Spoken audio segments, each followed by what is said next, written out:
Marco Leite, como é que você veio parar aqui? Me chamaram e não tenho nada pra fazer. Falei, vou lá. Mas o que que é isso aqui que tá acontecendo, Diego? Eu vejo como um encontro de três amigos que gostam muito de psicanálise, têm desejo de falar sobre isso e se reuniram aqui para ver o que acontece. E o que que vai acontecer aqui? Acho que nem Deus sabe. Será que é mais fácil começar uma análise ou começar um podcast? E você, Rafa, como é que você veio parar aqui? Também. Cheguei aqui, tô aqui.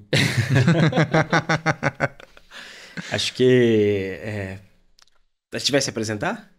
Pode se Pode ser. apresentar? Pode? Então fique à vontade. Bom, eu sou o Rafael Lacerda, ocupo uma função, né, de analista e tenho uma especialização pelo Instituto ESP. Sou mestrando pela UVA em Psicanálise, Sociedade e Cultura. E vim parar aqui, vim parar na psicanálise, acho que também da mesma forma, através da minha própria análise. E quem é você, Diego? Eu sou o Diego. É, eu tenho muita dificuldade de me definir, assim, né? A hora que a gente estava aqui, me perguntaram o que que você faz, né?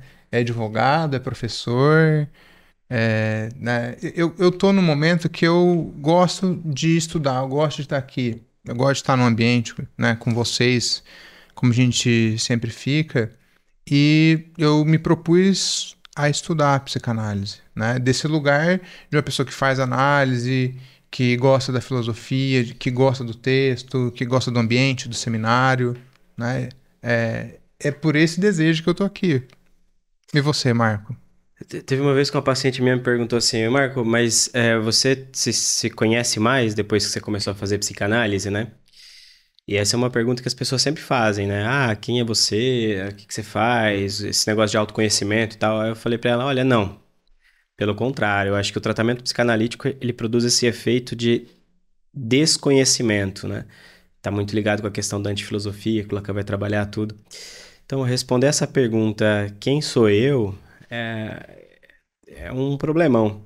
Porque para vocês eu sou um, para quem tá vendo é outro, né? E não tenho ideia de quem que eu sou. Isso pode parecer bem esquizofrênico, assim, né? Mas eu acho que esse é um negócio bacana da gente poder pensar, né? Eu tava vendo o, o back ali, né? Como que chama isso O aí? backstage. O O backstage, não, em cenário? português, por favor. O cenário ali, né? O Não vai começar a cenário. puxar o inglês, É. Rafa. E, cara, um monte de coisa, psicologia positiva, filosofia, direito, autoconhecimento e tal.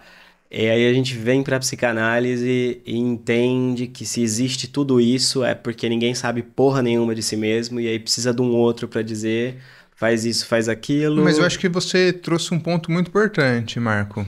A dúvida, né? Acho que nós três falamos de um lugar que se permite a dúvida, né? E isso é um bom ponto para a gente começar a falar de Acho que análise. é um bom tema, né, pra gente poder falar. Se permitir a dúvida é porque, assim, existe uma grande resistência de começar uma análise, né?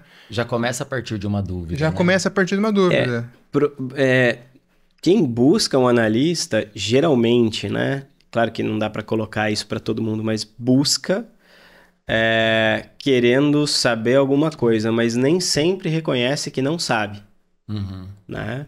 E eu acho que é essa a visada da psicanálise, né? Sabe que falta alguma coisa ou que tem algo de excesso, tem um saber ali que vai ter que ser desconstruído.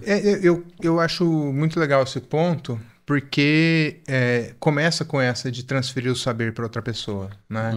A pessoa senta ali, não necessariamente ela tem consciência disso, né? Mas ela tá interrogando uma outra pessoa sobre o que tá de errado com ela, né? Que é o mesmo que acontece quando você vai numa consulta médica, quando você vai num advogado, quando você procura um professor. Mas vai a partir de um sofrimento? Vai para conhecer melhor? Qual que é? Quais são as opções que tem para quem procura uma análise? Assim, acho que a dúvida é o fundamental, né? A dúvida de Por que por que que tá busca? acontecendo, Uhum. o que tá de errado comigo, ou por que isso aconteceu. Normalmente, assim... Tá de rabo comigo? Tá de errado. Vai ficar de rabo. Gente, esse é um termo novo, assim, eu tô descobrindo um monte de termo. Vai ficar de rabo com o analista depois, se rolar, né? Pode ser. De rabo preso. Mas eu acho que essa dúvida é o principal, porque a pessoa tá... Alguma coisa ela tá buscando. Né? Cara, na clínica eu sempre pergunto, né? Por que agora? Porque por exemplo, tem gente que passa por mal-estar, sofrimento, transtorno mental há 10, 20 anos e nunca procurou tratamento. E aí, de repente, naquele momento... Então, assim, tem algo do sofrimento, mas tem algo de um ponto, de um momento que tem a ver com essa dúvida que a gente tem que colocar para o paciente. Né? Eu acho que aí a gente trabalhar com eu não sei, você precisa me dizer, é uma coisa bem interessante, porque o paciente começa a se dar conta de que, não, realmente, eu sempre tive essa porcaria aqui, né? É aí que entra o sujeito suposto saber, será? Ainda não. Não. Ainda não. Mas o Marco também tocou num ponto muito legal, que é o respeito do analista para essa dúvida. Ah, eu toquei? Tocou. Ah. Que, por exemplo, ele não vai ter uma certeza sobre aquilo, né? Não vai, e isso diferencia até a análise de outras coisas, né? Esse respeito pro que vem do sujeito, da pessoa que tá ali. O Rafa falou da questão do sujeito suposto saber, né? Eu disse que ainda não, porque é algo que vai sendo construído nas entrevistas preliminares, ou seja, por mais que já haja ali uma suposição de saber, a gente não tem ainda um sujeito suposto no analista. Precisa da match, então? Precisa de da transferência? Será que esse é o nome? Isso, aí sim, né? Precisa que a transferência esteja minimamente organizada, né? Esse é um ponto bacana. O Lacan, na direção do tratamento, ele fala desses pontos que a gente está trabalhando aqui, né? Lá pro finalzinho, na parte 4, ele vai falar assim que as pessoas procuram um psicanalista, seja para um tratamento, para uma cura, seja para saber alguma coisa de si, seja para se tornar analista, né? Mas Freud também falava disso, né? Mas tem algo que passa ali por uma outra lógica que a gente tem que se ocupar e tem a ver com essa questão do analista ocupar o lugar de não saber sobre e conseguir operar a partir daí, né? Porque se o analista responde com o saber, ele está ensinando o paciente, ele está psicologizando o paciente, ele está educando o paciente. E a gente sabe que se educasse, ninguém fumava, ninguém usava droga, ninguém roubava, ninguém matava, ninguém fazia nada. Se a educação fosse suficiente, né, e eficiente nesse sentido, né? Então, me parece que... e aqui está o ponto do sujeito suposto saber com a transferência, né?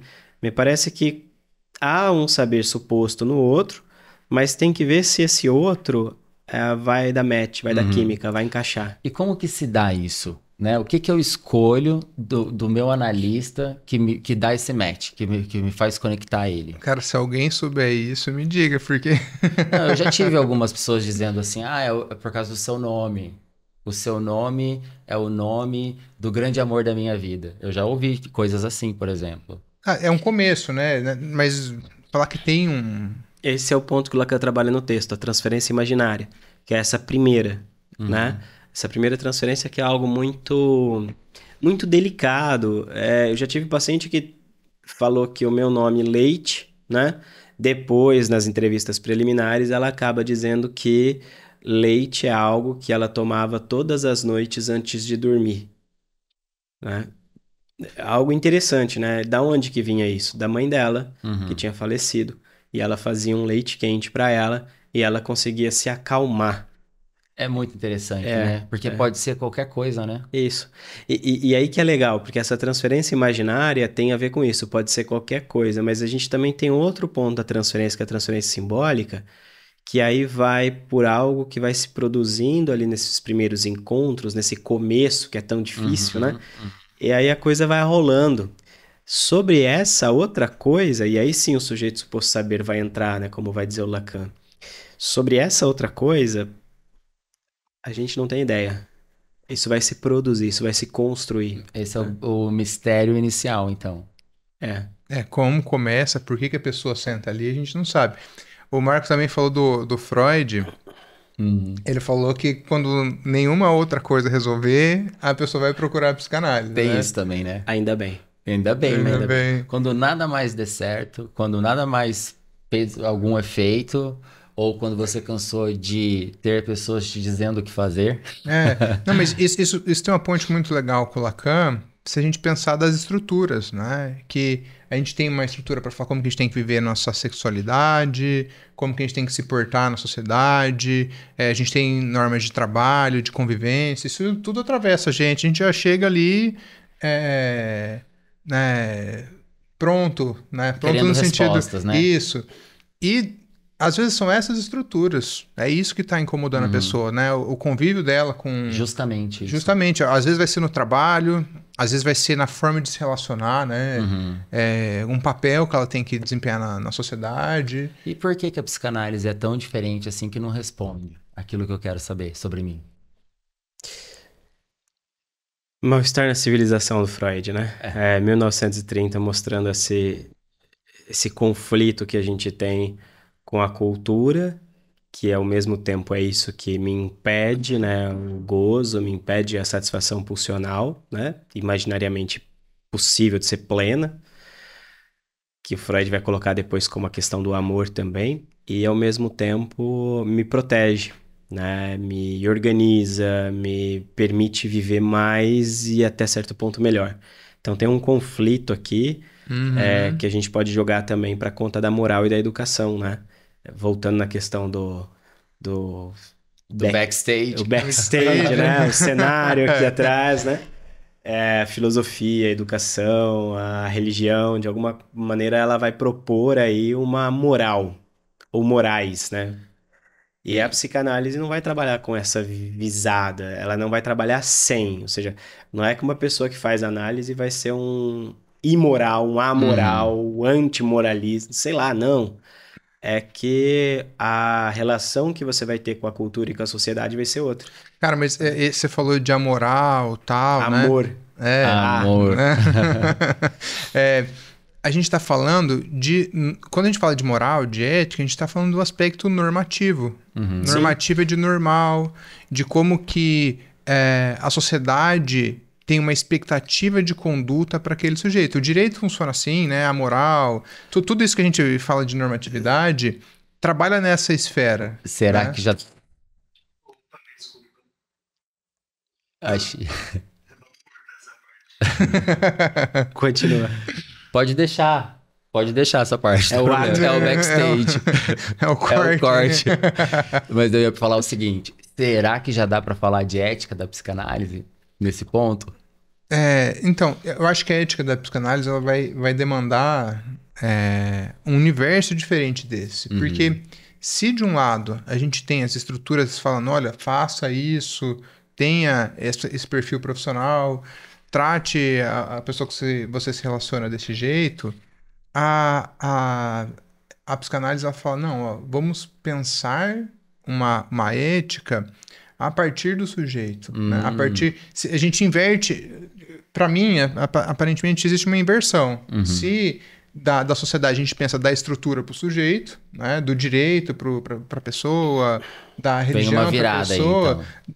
da psicanálise a gente tenta pensar ao contrário. Se a gente tá falando, né, de uma ética do sujeito. A gente vai ter um problema aí, que eu acho que sim, eu acho que bacana que o Rafa está trazendo na questão de pensar a ética, mas a gente vai ter um problema aí de definir o sujeito para a psicanálise primeiro. Porque quando o Lacan está trabalhando com a dimensão do sujeito, ele está trabalhando com uma dimensão de um sujeito assujeitado a um objeto que o causa. Ou seja, o sujeitinho não é a pessoa, não é o indivíduo, não é a criança, né? E isso muda tudo, que nem o Diego trouxe aqui, né? Muito bem, porque já não se trata mais de uma ética para todos, mas um sujeito ético. O que seria esse sujeito ético? Não tenho nem ideia. E sabe o que eu achei mais legal dessa provocação? É que algumas, né, uma parte da ética fala que a ética é casuística. A ética moral, ela só vai se concretizar na ação da pessoa. O direito também funciona um pouco assim, né? A gente fala que a norma jurídica só funciona quando o juiz aplica no caso. Seria só a posteriori? Uhum. A concretização, sim, a efetivação da norma, né?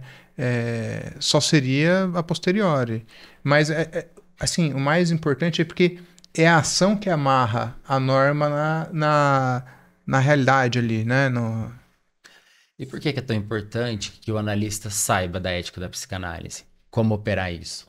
Isso, eu acho que o mais importante é esse respeito, porque senão você vai fazer atrocidades ali, né? Eu acho que isso é um ponto muito importante, que as pessoas devem ter medo até, né? Aham. De trabalhar com esses afetos da pessoa de qualquer forma, não funciona assim, né? Aí, enquanto analisando, o meu analista não me recrimina, ele não dá opinião sobre o que eu digo. Não é esse o papel dele, né? E aí? Teve uma vez que me convidaram para fazer uma aula para um grupo de alunos, né? Entre eles tinham alguns alunos que estavam fazendo a graduação em psicanálise, famigerada, né? Graduação. E aí esse cara começa a falar, não, porque a gente respeita a ética da psicanálise, não sei o que tal, né? O sigilo e tudo que... Começou a falar um monte de coisa que tem a ver com uma moral, que tem a ver com uma ética de conselho regional, né? De conselho federal. Aí eu só escrevi assim, bom, para você que está quase se formando, né, na graduação, eu consigo entender que você não entendeu absolutamente nada o que é a ética da psicanálise. Porque ele vem com... Nós temos um posicionamento ético, ele vem com uma ética do direito, ele vem com uma ética do para todos. Institucionalizada. Isso, Isso. perfeito. Não tem nada a ver com a ética da psicanálise. E veja, esse era um dos representantes da turma, né? Num curso de graduação em psicanálise bem famosinho por aí. Aí eu falei, cara, se essa pessoa sai, que eu acho que tem tudo a ver com a pergunta do Rafa, né? Sem ter a menor ideia do que é a ética de fato com que a psicanálise trabalha, cara, esse cara não tá fazendo psicanálise, tá fazendo qualquer outra coisa. E aí me vem a pergunta, né? Trabalhar com a ética da psicanálise, trabalhar com a dimensão do sujeito, trabalhar com o corte, são todos conceitos que te permitem uma prática, mas, como diz o Lacan, se a gente não tá com a teoria em dia, a gente nunca vai conseguir aplicar isso, né? E aí, falar um pouquinho da ética é bem isso que vocês estavam falando mesmo, né? A ética do caso a caso, mas o que é a ética do caso a caso? É muito mais que o analista ele saiba dirigir o tratamento a cada caso, para cada paciente, caminhar com o paciente, acho que de mãos dadas ali com o paciente. Por isso né? que a ética acaba virando a técnica. Isso, no caminho dele. Não sou eu que vou apresentar um caminho. As coisas confundem ali, né? Não sou eu que vou falar o que é melhor. Para cada sujeito, uma técnica e uma ética diferente. Isso. Então, eu acho que aí tá, né? Um ponto que a gente vai ter um baita de um problema para discutir. Eu acho importantíssimo, né? Não é que a gente vai ter uma ética para cada um. É que há um caminho a se fazer para cada um. E o analista tem que respeitar isso. Mas eu acho que aqui tem um problema que não se resolve com a filosofia, nem com a educação, nem com o ensino, nem com o saber, que é como a gente está começando o negócio, né? O caminho vai se fazer caminhando mesmo. Ou seja, eu não tenho nenhum saber prévio que vai me permitir dizer ao paciente, quem quer que seja, o que é bom, o que é belo, o que é melhor, onde ele deve chegar. Isso é muito legal, como a gente começou o podcast, né? A gente começou falando da dúvida, né? E eu acho que a dúvida é um processo muito necessário. E tudo isso que a gente falou sobre a sociedade, sobre institucionalização, é de uma certeza. E diante de tantas certezas que o analista nos coloca em dúvida, né? Aí que começa a acontecer isso que a gente chama de descer. Porque daí eu não sei mais quem eu sou, que direção que eu vou, o que eu acredito, para que serve isso que eu faço, é isso mesmo que eu quero fazer. Eu acho legal essa pergunta, porque o analista vai começar a ocupar o lugar de testemunha dele, né? Ele... Não é de Jeová, tá? De testemunha justamente desse processo. Mas porque, é uma assim, testemunha que assina embaixo? Não reconhece em duas vias, né? Mas eu acho que tem alguma coisa de assinar embaixo. Tem, né? Ah, Talvez. por simplificar, você fala? Eu não tenho Por nem sustentar? ideia. Talvez seja mais ou menos isso. Por sustentar aquilo que é dito. É porque eu acho que são vários estágios, assim, né? Um negócio... Mas, primeiro, essa dúvida precisa ser acolhida. Para que você possa, de fato, descer, né? Para você possa... Descer? Descer de onde? Descer do pedestal do eu. É bem esse descer que o Rafa tava falando mesmo, né? O processo, acho que começa... Mas sabe uma coisa que eu acho muito interessante? É que à medida que você vai descendo, você precisa voltar a ser alguma coisa. Exato. Porque senão você fica muito solto. E não muito é... perdido. Então, eu tenho um problema com isso, porque pelo que eu entendo, e eu já falei isso já, eu queria conversar com alguém que trabalha com a esquizoanálise, que trabalha muito com essa visada do vir a ser, meio que o Dasein ali. Podemos convidar pro próximo. Sabe? Pois é, esse vir a ser mais radical, né, o fluido e tal. O Aristóteles fala isso, né? Que a pessoa tem a potência de ser, né? Agora, eu não sei se é possível, né? O Rafa tá colocando aqui uma coisa bem importante. Eu não sei se na análise é possível chegar nesse ponto de você dizer, sem sombra de dúvidas, né? Eu sou. Porque daí você tá no campo mais de um delírio, né? Coletivamente sustentado. Seria um estou? Ou estou Não, eu acho que a gente até pode dizer eu sou. Por exemplo, eu sou o Marco Leite. Beleza, é um delírio que eu sou o Marco Leite. Por que é um delírio? Porra, eu não sou o Marco Leite. Vocês me falam Marco Leite, eu respondo a partir daí, entendeu? Mas eu sou? Não, eu não sou. Eu sou... Explica direito, Marcos, porque senão vai achar que é crise existencial. Tudo bem, né? Agora, o que eu acho legal é isso, né? Aquilo que antes me determinava... Hoje eu posso me relacionar de outra maneira com isso. Aí tem a ver com o descer. Aí talvez que o Rafa tá colocando, né? Você desce de um pedestal do eu, que provavelmente alguém colocou ali bonitinho pra você subir, pronto, e começa a procurar e criar o seu próprio pedestal pra subir. E essa posição é muito desconfortável. Essa posição que... essa transição é... Mas assim... A pessoa vai procurar análise porque está insuportável. Ou porque, de tanto estar ali, ela começa a se questionar sobre por que eu preciso comprar essa imagem, esse lugar que me foi imposto de certa forma. Os pacientes mais graves que eu já atendi, sei lá, já vai mais de 1000 pessoas já, né? Tem 15 anos de clínica, tudo. Sempre chegaram num determinado ponto da vida e eles falaram assim, eu quero voltar a ser o que eu era. Né? Porque parece que tem algo de uma quebra, de uma ruptura. E a minha intervenção, ela leva a pessoa sempre a entender o quê? Que é justamente aquilo que ela vinha sendo que fez com que ela... Quisesse deixar de ser. Não quisesse, mas que simplesmente... o castelinho de areia desaba. A questão é como, e isso é difícil pra cacete, né? Como sustentar um percurso desse sem que a pessoa, sem esse efeito de... eu esqueci o termo, né? O Lacan, ele fala do amor... da devastação, sem esse efeito de devastação na vida da pessoa, entende?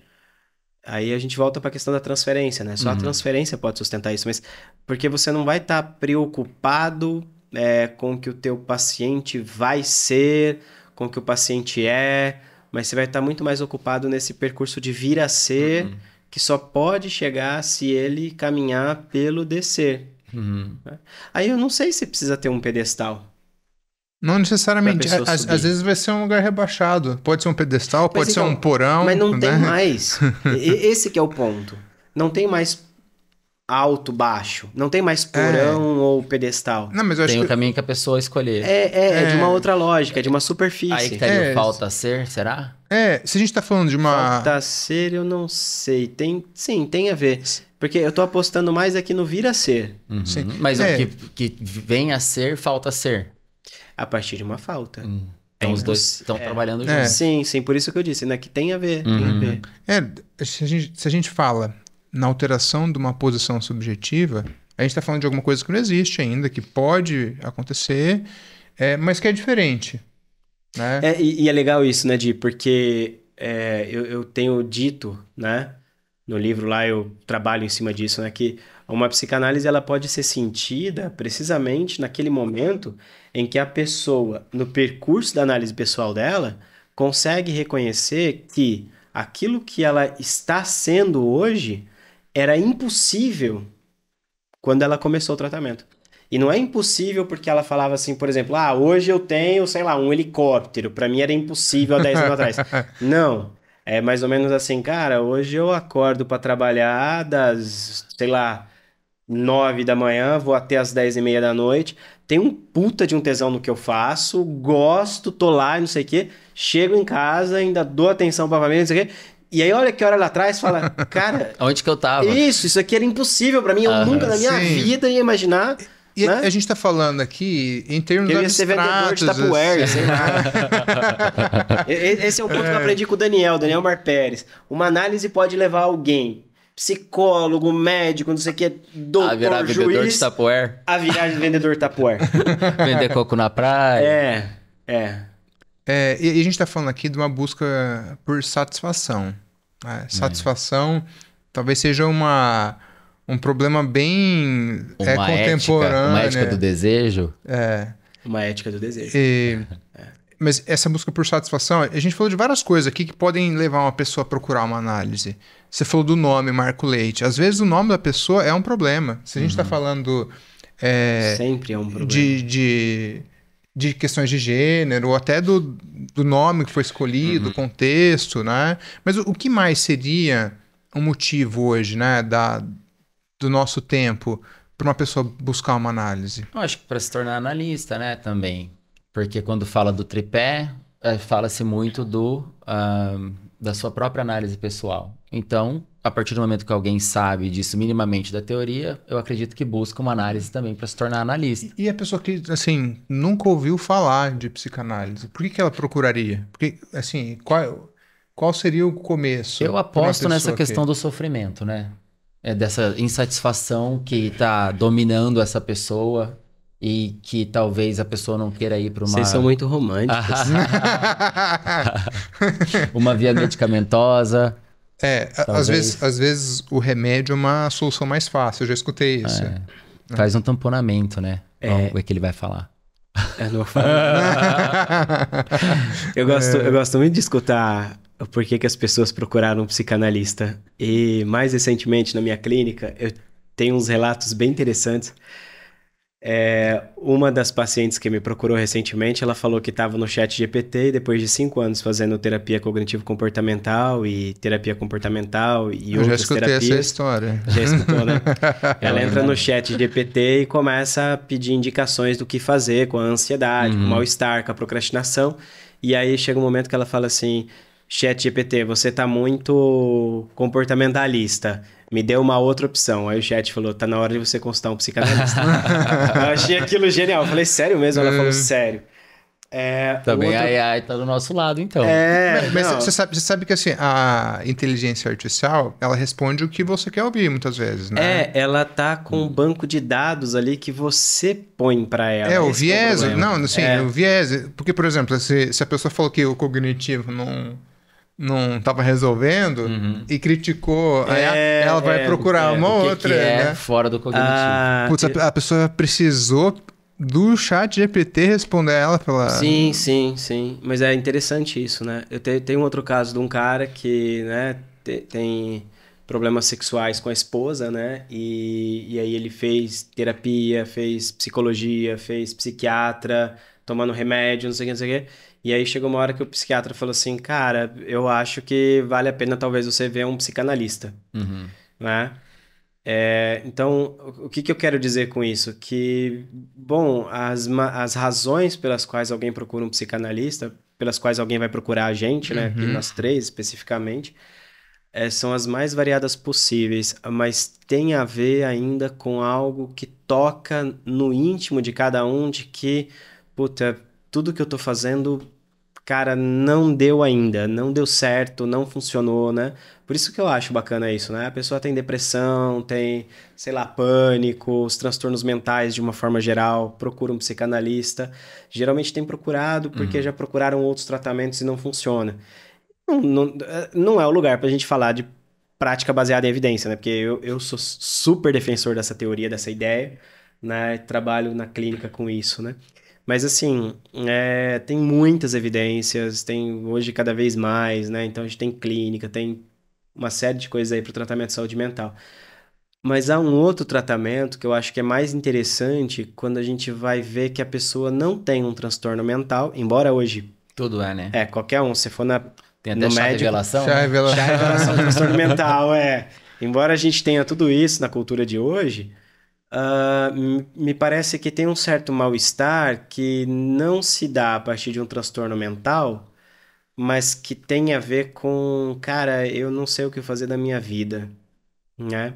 Pode não acompanhar de uma depressão, pode não acompanhar de um transtorno mental, pode ser só aquela pulga atrás da orelha que tá aí já há muito tempo. Por vezes, pode gerar uma angústia, uma ansiedade, uma depressão, pode gerar. Mas tem esse algo do, putz, eu não sei o que fazer na minha vida, eu não sei o que fazer para ser feliz, eu não sei Uma o que... falta, É. uma É. coisa que falta. É a falta de um saber. É como se, mais uma vez, é como se tudo aquilo que falaram, faz isso, faz aquilo Não adianta outro. mais, né? Eu pensei numa coisa Não muito funciona. legal que vocês tocaram.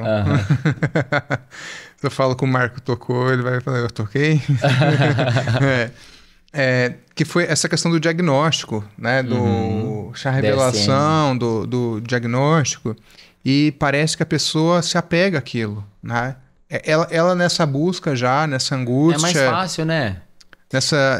Eu gostava muito mais quando o diagnóstico se fazia no jornal, naquela parte do horóscopo, sabe?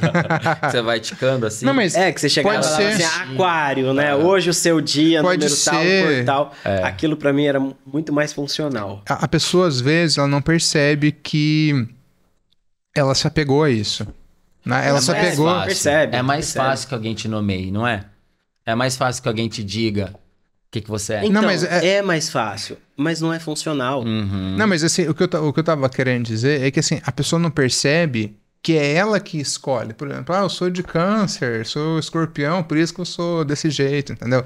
Não, mas é porque quando eu era pequeno, aconteceu isso comigo e isso mudou minha vida. E assim, Sempre a pessoa, o outro, né? a pessoa Dizendo, né? não percebe que a história que ela conta dela mesma, ela escolheu.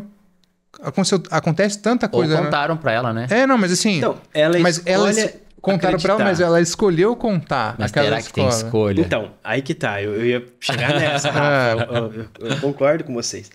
A questão é que é uma escolha inconsciente forçada. É como se já tivesse um ponto ali de gravidade onde todas as histórias levam a esse ponto comum. Plantaram uma semente, regaram, e essa isso. ideia cresceu, floresceu. Eu concordo. O que é o ponto comum? É o que a gente vai chamar de eu sou. Né? Eu concordo que existe muito da alienação que é constitutiva, nossa, de ter entrado numa sociedade. Para você, pelo nome, né? É que tem que entrar também minimamente, né? Como é que eu vou conviver? Não, mas Vocês sabem que... é paradoxal isso, mas para você ser, você precisa se alienar, né? Então, vocês sabem que eu estudei psicanálise muito tempo, né, na graduação. Sério? Inclusive não eu sabia que você tinha reprovei. estudado. Mas eu fui o que mais estudou psicanálise na minha turma. Ah, Eu tá. reprovei 2 anos em psicanálise. E aí eu fui o único Era pra que estudar fez... de novo, inconscientemente. Era pra estudar de novo. É forçada, né? Mas na tem verdade, um você ponto- gostou, pode falar, né? Tem um Você ponto gostou. bacana aí, né? Eu conheço dos umas estudos pessoas que fazem isso, viu? que reprova Que de ficou- propósito. Não, que fica estudando. Eu também. A gente, Jéssica. Um beijo pra Jéssica, né? Tá lá. Mas tem um ponto aí que eu acho bacana. Desde o começo, eu estudava e escutava esse negócio, alienação, alienação. Pra mim, alienação vem de alien, de alienado.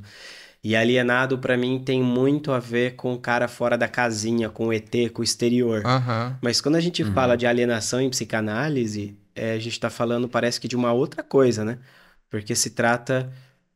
a alienação se trata de ser, de alguma maneira, impossível de me reconhecer sem aquilo que o outro me diz o que eu sou. Uhum.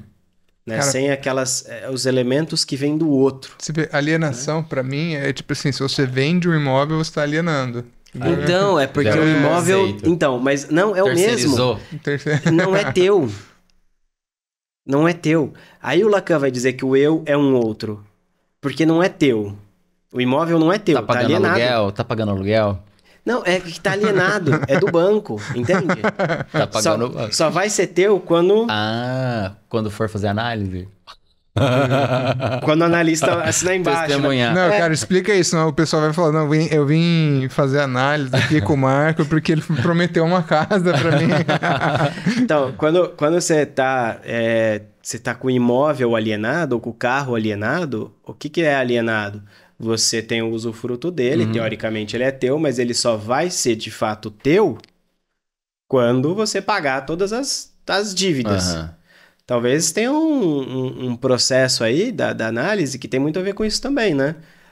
Você só vai poder se dizer, afinal de contas, algo mais autêntico, mais genuíno teu, que não é sem o outro, né?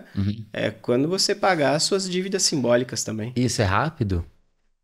Será que isso é rápido? Rápido Depende. e devagar vai depender. Depende. Né? Porque geralmente as pessoas querem coisas rápidas, né? Também.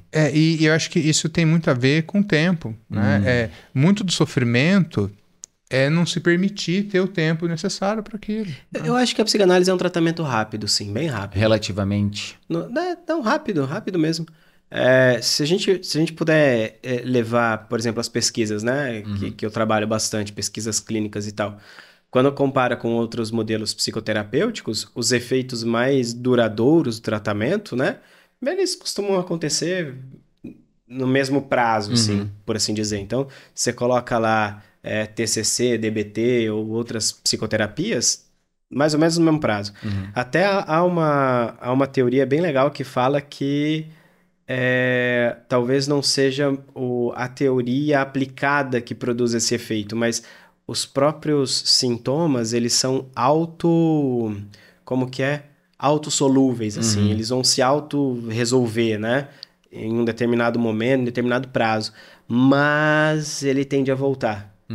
E é aí que a psicanálise faz a diferença, né? Porque a psicanálise aí, nessa outra perspectiva de tratamento, que aí leva mais tempo do que outros tratamentos, né? Não que o efeito terapêutico positivo não é alcançado ao mesmo tempo, mas tem outra coisa que aí é demorada. Recortar, como que é? Relembrar, repetir. Lembrar, repetir e perlaborar. Tem Aí, várias traduções, né? Isso. Aí tem esse viés da psicanálise que demora. Mas esse demora não é que demora mais que outros tratamentos. Não é isso, né? A questão é que essa demora tem mais a ver com o tempo que cada um... Olha a importância da ética da psicanálise. Que cada um vai levar para elaborar as questões ali da própria vida, da própria experiência, da própria existência, né?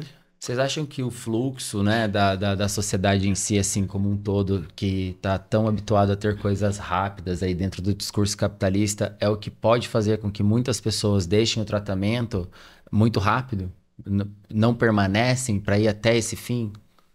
Eu acho que essa questão do tempo é muito uma neurose mesmo. Assim, a gente tem que a pessoa ela tá inserida num contexto em que tudo tem que ser rápido. Então. Você tem que fazer 1 milhão antes dos 20 anos. Isso é um discurso.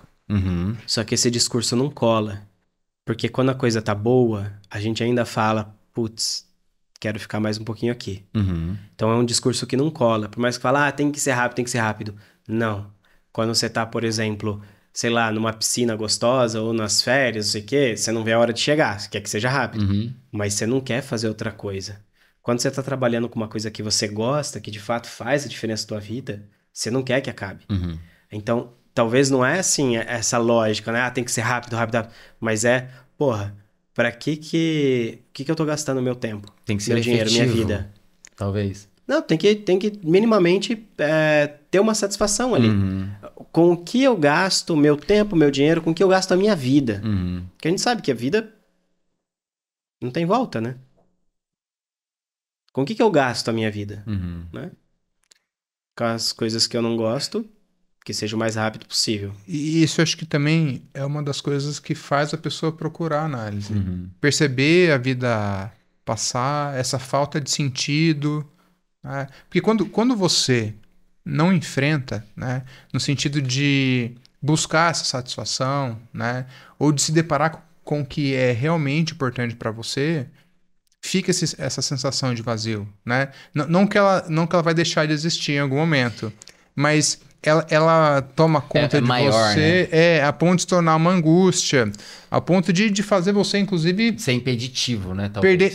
perder noções muito importantes para você, como, por exemplo, a percepção de si mesmo, né? Eu acho que vocês estão colocando uma coisa bem bacana. Tem uma diferença importante entre produzir esse efeito de vazio e produzir um efeito de quero mais. Uhum. Será que quando a gente conduz as primeiras sessões, será que aqui é o podcast, né? Uhum. Será que vai ter esse efeito de quero mais? Ou será que vai ter esse efeito de puta, perdi, sei lá, 10 minutos da minha vida? Eu acho que esse é o ponto. Aham. Produzir desejo, causar desejo. Eu acho que se alguém tiver a proposta que a gente já começou da dúvida, já valeu. Que a gente começou para ir por um caminho e já foi para um outro caminho totalmente diferente, né? Não é isso que acontece na vida? E na análise Sim. também, né? A gente tropeça em situações que muitas vezes vão nos dar satisfação. Aham. A gente cria uma puta expectativa e vai lá e não era isso. E para coisas que são triviais, a gente acaba, nossa, que maravilhoso, né? É um pouco disso também, né? De poder se permitir tropeçar, mancar e descobrir coisas surpreendentes nesse lado. Os elementos assim, surpresa são muito importantes, né? É aquele que produz um corte, né? Igual o Daniel falou aquele dia também. Entre uma coisa e outra, chega uma coisa que faz uma ruptura. E aí me desmorona, mas ao mesmo tempo eu quero me montar novamente. Isso acontece, será? Tema para os próximos episódios. né? o Rafa, ele já tá puxando, né? Tô voltando, né? Vamos lá. Não, mas eu acho que nesse contexto que a gente falou, do tempo, né? Das dificuldades que a gente tem de conviver, né? Porque assim, é difícil, né? Sempre foi. Mas o nosso tempo nos cobra de questões que causam muito sofrimento, né? Essa questão das redes sociais, da exposição, da exposição do corpo, da imagem, o que eu permito que seja a minha imagem, né? O que eu quero ostentar para os outros. Isso é uma questão muito... Talvez seja justamente o que desmonta, né? No processo de análise. Tudo isso que eu queria que os outros vissem a meu respeito, ou que eu mesmo gostaria de ver a meu respeito, você começa a ser levado para uma outra direção. Essa discrepância, sabe, entre o fora dos stories, né, e nas redes sociais, eu acho que isso com certeza é uma coisa que aumenta essa angústia, porque a pessoa sabe que ela está sustentando uma coisa que é irreal, né, e isso com certeza aumenta, né, em algum grau isso aumenta, lá no fundo, né, fica aquela questão, e o que eu sou de verdade, né, o que eu sou fora dos stories, fora dessa idealização toda que tá na rede social. Como responder essa pergunta? Quem sou eu sem se apegar àquilo que dizem que eu sou? É o grande desafio, né? Eu acho que é impossível. Será? Você vai começar pelo nome próprio. Não, assim, a alteridade... Se eu vou me apresentar Marco Correia Leite, psicanalista, psicólogo, mestre, doutor, professor, sei lá, o que vocês querem colocar. É constitutivo, né, isso. Venha autorizado por um outro. A gente tem que se alienar para conseguir ser alguma coisa, né? E o que não dá para alienar? Pra mim, nada. Será que tudo? Bem de outra pessoa. Vai alienar tudo? Então, eu tinha uma discussão já há muito tempo com alguns colegas, né? Que inclusive pararam de ser meus colegas. Por que será? Mas é uma discussão com relação a isso, né? O que é meu? O que é próprio de alguém? Não sei. Não tem? Não. Nada é? Será? A gente sempre está alguma coisa? Então, porque quando a gente começa a pensar por essa perspectiva da psicanálise, que o Lacan traz, né, de uma forma mais, eu acho que brutal, assim, mais crua pra gente, aí que tá, não tem problema nenhum em ter essa alienação. E pelo contrário, né, eu acho que vale a pena reconhecer isso, né? É totalmente diferente de ignorar isso e acreditar que, eu sou autêntico, eu sou, né, único. Agora eu me conheço. Isso. Cara, é outra parada. É mais ou menos assim, olha, eu reconheço as coisas que me determinam. E a partir delas... Eu faço uma outra coisa.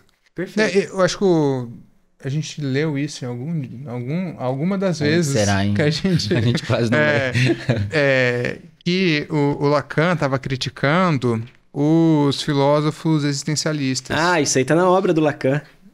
Tá na obra inteira do Lacan. É no 11, não é no 11 isso? Nos filósofos existencialistas? Eu acho que é no 11. Eu acho que é no 1. No Seminário 11 ele faz uma puta crítica ao Merleau-Ponty e tal. Eu acho que é em todos, né? O Heidegger. Mas é por quê? Porque, assim, tem que ter uma borda de salvação. Não é só descer, né? A gente tem que amarrar em algum lugar, né? Não precisa nem a gente amarrar, né? A gente já vai estar amarrado. Alguém vai estar sempre amarrado. Então... Não, mas assim, eu acho que a questão é, né, saber reconhecer esse laço. Aceitar esse laço que amarra em algum lugar. Isso. Mas quando eu quero dar corda e eu quero soltar, eu também posso. É que é diferente laço e nó. Uma coisa é a gente trabalhar... Desatei o nó, então. De repente virou uma conversa de marinheiro aqui, né? Uma coisa é você funcionar a partir de um nó que te amarra, te prende. Te limita e não te deixa navegar. Outra coisa é você trabalhar com um laço. E o laço você faz aqui agora, daqui a pouco você faz ali, você daqui solta. a pouco... Isso. Interessante. Te dá uma perspectiva muito maior de vida. Amplia. Eu acho que aqui tá essa perspectiva da psicanálise. Não é um eterno vir a ser. Mas, ao mesmo tempo, tem alguns significantes que me amparam, que me sustentam, só que eu não tô mais apenso a esses significantes de uma maneira completamente ignorante. Não é só isso, né? Como, por exemplo, o que a gente falou dos diagnósticos. Porque, às vezes, vai funcionar para a pessoa. Não vamos ser hipócritas. Por um tempo, né? A pessoa vai se medicar, vai né, procurar uma resposta para aquele anseio dela e ela vai achar. Sim. A questão é que se isso definir ela, né, como um nó, que nem o Marco falou, isso vai causar mais sofrimento. Né? E aí, assim, qual que é o termômetro? Como que uma pessoa pode saber que o que ela escolheu, né, tá limitando ela? Como que, antes de ir pro chat GPT, Marco, né, como que a pessoa vai se dar conta de que alguma coisa não tá legal, que algo precisa ser desamarrado, né? A resposta é fácil, é vivendo. A pessoa na vida, ela começa a se dar conta disso. É vivendo. Eu acho que qualquer um que possa falar outra coisa vai poder escrever um livro, vender e virar best-seller. Ou se dando conta que tá desperdiçando a vida, né? Também. Vivendo. Chega num ponto e fala, cara, não quero mais, ou daqui não passa, Ou quando ela quer viver e ela não consegue. Então, vivendo. Só na vida. Só no movimento. É o gerúndio da vida. Colocando a vida em movimento, é gerúndio. Eu acho bem bacana, pelo menos no português, a gente tem algumas coisas que a gente pode trabalhar no gerúndio, né? Tem o problema do pronome... Como que é? O it lá no inglês?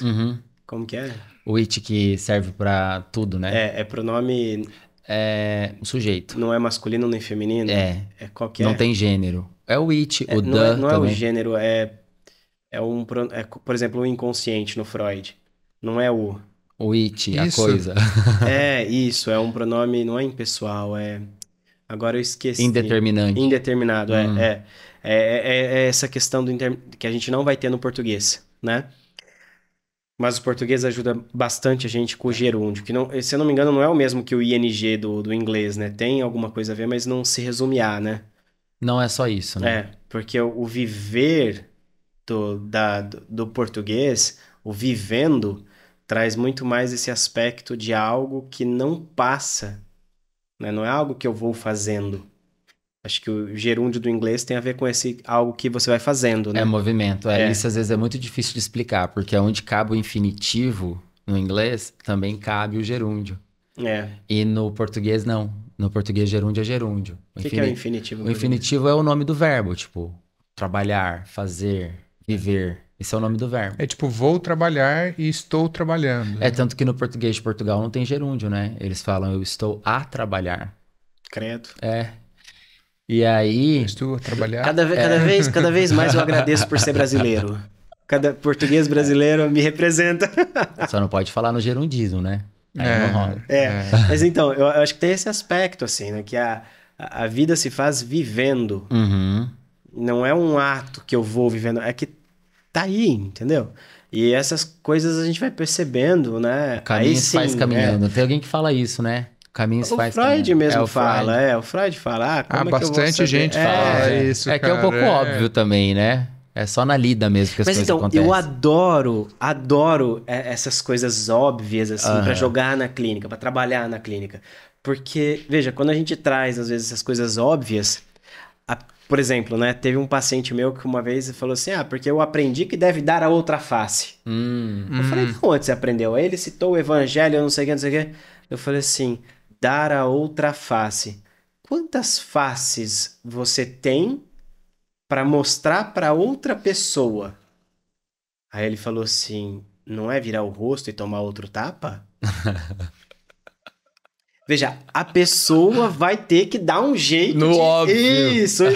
Eu falei assim, dar a outra face. E esse cara, então, ele começa a falar assim, dar a outra face, que era algo que organizava a experiência dele com o outro, né? E ele começa a dar a outra face de uma maneira completamente avessa àquilo que ele escutava do pai. Geralmente, aquilo que a gente precisa escutar é muito óbvio, né? O óbvio precisa ser dito também, né? Precisa. E a gente precisa... Eu acho que isso só a psicanálise faz.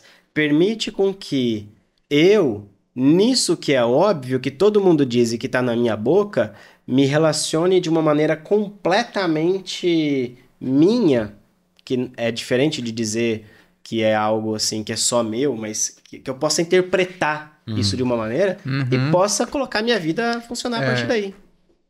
Existe dúvida no óbvio também? Eu acho que o trabalho da análise... É por dúvida em tudo, né? É por dúvida no óbvio. Então... Principalmente no óbvio. É óbvio, né? É óbvio. É óbvio que tem que ter dúvida no óbvio. Não, mas é que a gente começou falando de dúvida, né? E qual que é a dúvida que você ainda tem, Rafa? A gente vai terminar falando de dúvida também. Eu acho que a minha dúvida é se o pessoal aí tá gostando e se vai ter um segundo.